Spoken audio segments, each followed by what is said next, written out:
Hello, my name is Lindsay Milner and I'm a training and development consultant working mainly with non-profit organisations to help them to create awesome workplaces, and we do this through their business Silverne Training. You can find us on the website at silvernetraining.com. That's if you're not already on the website. I thought that it might be interesting to talk about some of the issues that are facing organisations. And over the last couple of days, a couple of reports have caught my attention.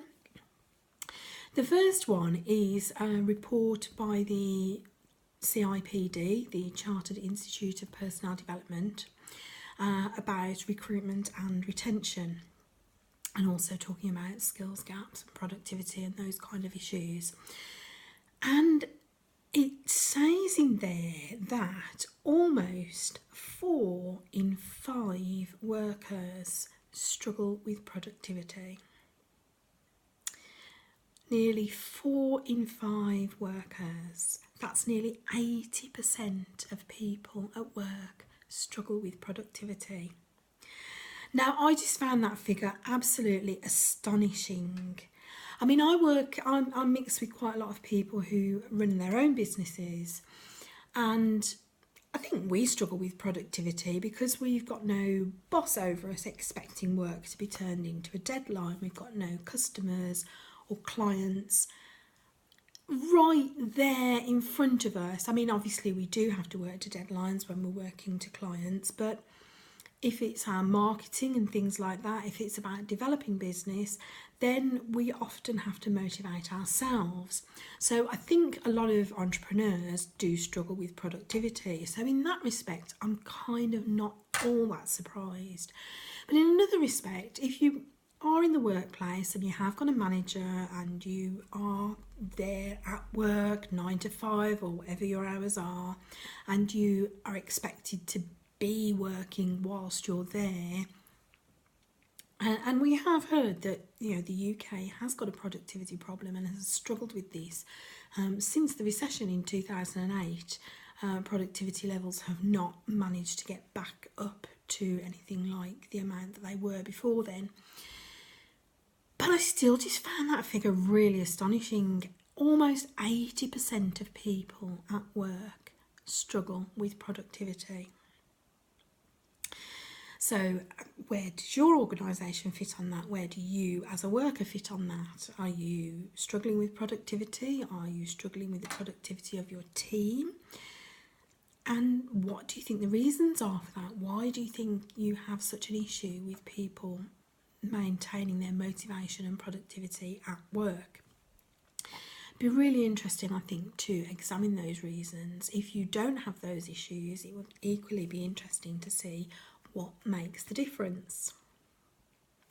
The other thing that caught my attention was another study, a UK study of 2,000 employees, and this was reported on hrdirector.com, and that said that only 16% of people at work trust their senior management. 16%. Again, that's quite an astonishing statistic.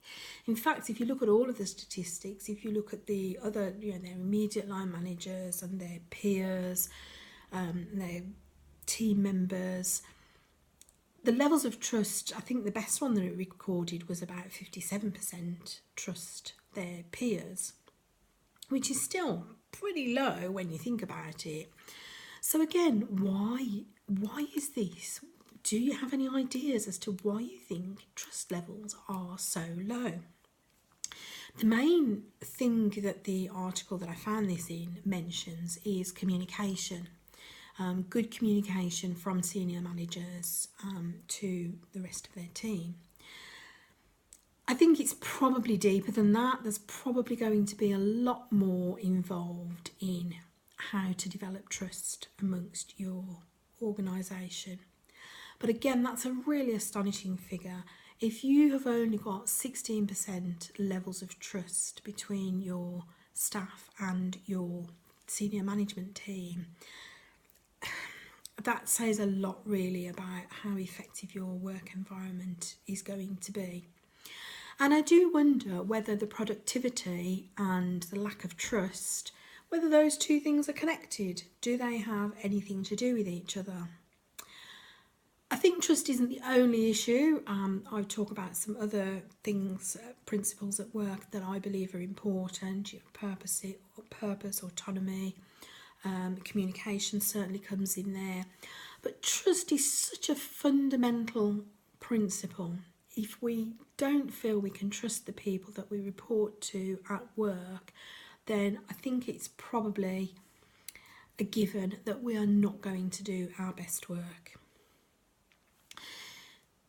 Let me know what you think. I'd be really interested to see what kind of organisation do you work at, what sort of levels of trust do you think there are within your organisation.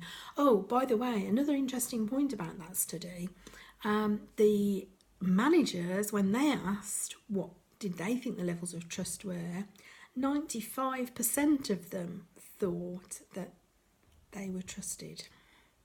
So there's obviously a huge disconnect there that needs to be addressed.